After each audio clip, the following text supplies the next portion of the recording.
Chegamos aqui depois de muitas caminhadas de trilha. 2 dias na mata. Estamos perdidos aqui faz 2 dias aqui na Amazônia. Olha as rochas aí, ó. Ó. As rochas aqui são enormes. Olha lá. Onde que nós tá? O tamanho desse buraquinho.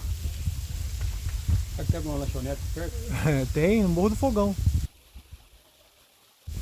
Aí, as madeirinhas aqui. Foi uns aninhos já que caiu aqui, hein?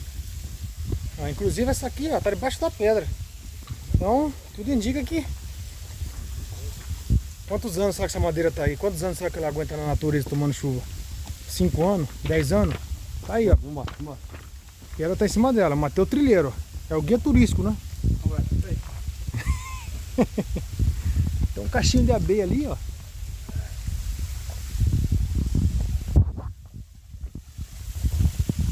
E vamos partir para outra.